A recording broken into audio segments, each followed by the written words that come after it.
وإذا الصحف نحمده نشرت ونصلي على رسوله الكريم أما بعد فأعوذ بالله من الشيطان الرجيم بسم الله الرحمن الرحيم لقد رضي الله عن المؤمنين إذ يبايعونك تحت الشجرة صدق الله العظيم.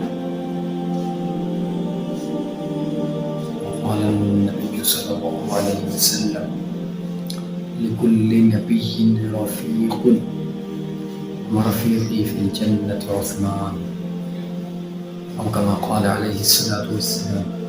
معزز سامعین،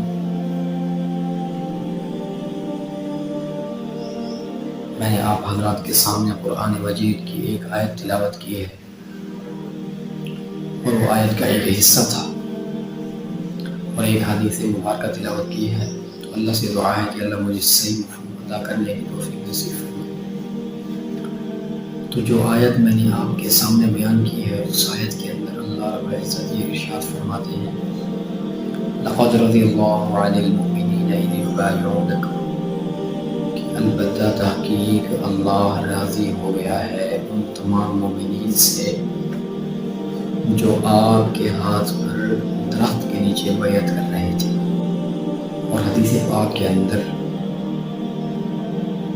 یہ آتا ہے کہ آپ علیہ السلام نے ارشاد فرمایا کہ ہر نبی کا ایک رفیق ہے، اور میرا رفیق جنت کی طرف عثمان ہے. تو سیرت عثمان پر تھوڑی گفتگو ہو چکی تھی. آج آپ حضرات کے سامنے شہادت عثمان پر ذرا گفتگو کرنی ہے. تو حضرت عثمان رضی اللہ تعالیٰ عنہ کی شہادت کا قصہ، اس کا آغاز کس طرح ہوتا ہے، میں آپ کے سامنے مختصر قصہ بیان کروں گا، تفصیل بیان نہیں کروں گا کیونکہ اس کے لیے بہت وقت درکار ہے. مختصر یوں ہے کہ حضرت عثمان رضی اللہ تعالیٰ عنہ مسجد نبوی کے اندر خطبہ دینے کے لیے تشریف لائے. حضرت عثمان مسجد نبوی کے اندر خطبہ دینے کے لیے تشریف لائے. جمعہ کا دن تھا. جب خطبہ دے رہے تھے تو باغی مدینہ منورہ کے اندر داخل ہو گئے. ان باغیوں کو کس نے بھیجا تھا؟ تو اس کے اندر تاریخ میں لکھا ہے کہ شیعوں کا بانی عبداللہ بن سبا، اس نے باغیوں کو بھیجا اور مصر سے اس نے یہ پیغام دیا کہ جاؤ عثمان کی سلطنت چھین لو.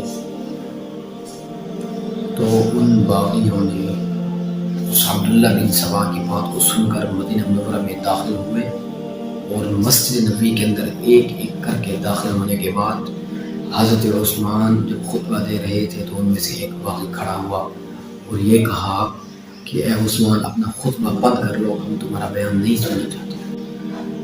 حضرت عثمان رضی اللہ تعالیٰ عنہ جب خطبہ دے رہے تھے تو ایک باغی کھڑا ہوا. اس باغی نے کہا کہ اے عثمان اپنا خطبہ بند کر دو، ہمیں آپ کا خطبہ پسند نہیں ہے. حضرت عثمان اپنا خطبہ بند نہیں کرتے تو دوسرا باغی کھڑا ہوتا ہے اور وہ یہ کہتے ہیں کہ اے عثمان اپنا خطبہ بند کر دو، ہمیں آپ کو نہیں کہا.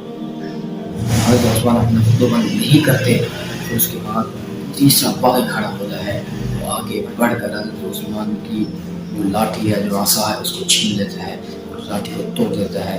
وہ لاٹھی کون سی تھی؟ وہ لاٹھی وہ تھی کہ جس کو جناب رسول اللہ صلی اللہ علیہ وآلہ وسلم نے پکڑا تھا. یہ لاٹھی وہ تھی جس کو ابوبکر صدیق خلیفہ اول نے پکڑا تھا. یہ لاٹھی وہ تھی کہ جس کو جناب عمر فاروق رضی اللہ تعالیٰ عنہ نے پکڑا تھا.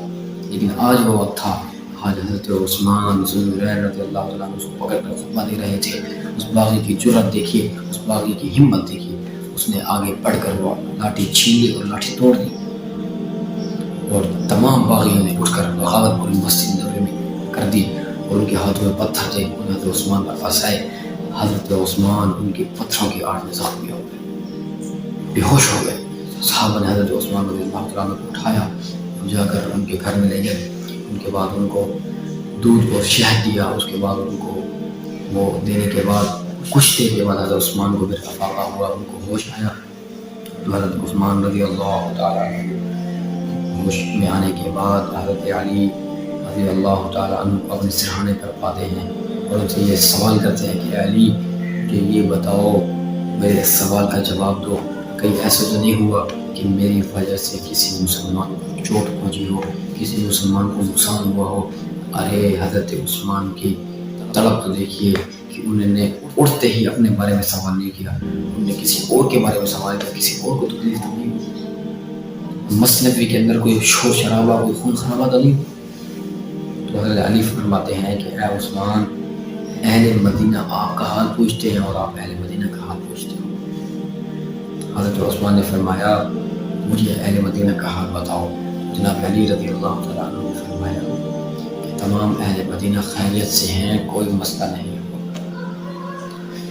تو اس کے بعد حضرت عثمان رضی اللہ تعالیٰ عنہ کو باغیوں نے اعلان کر کے یہ کہہ دیا کہ عثمان آپ کا مسجد نبوی کے اندر داخلہ بند ہے،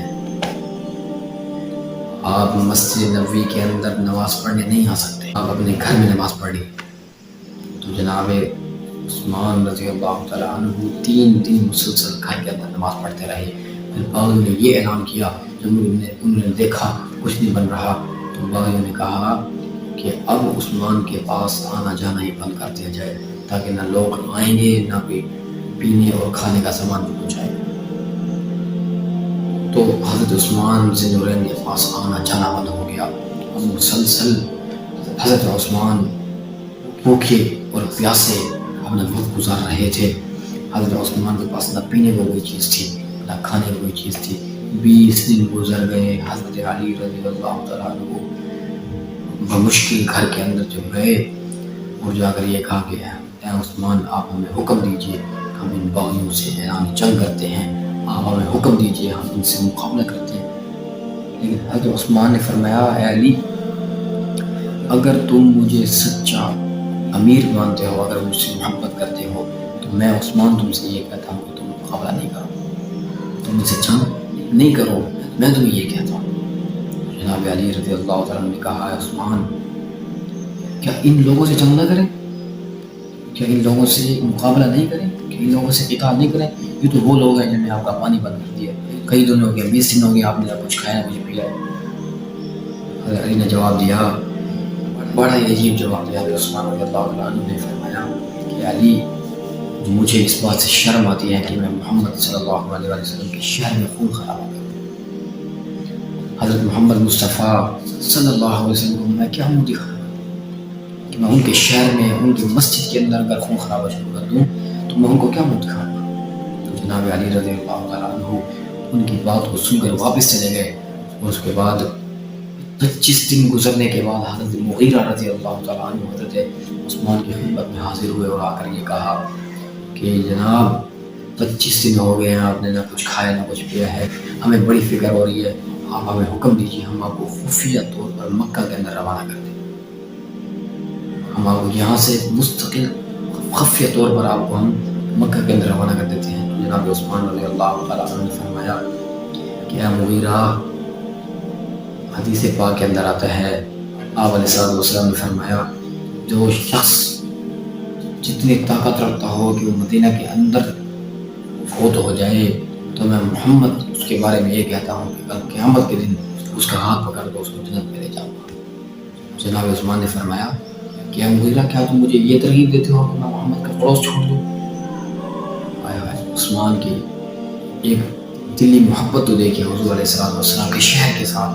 فرمایا کہ میں حضور کا شہر بھی نہیں چھوڑنا چاہتا.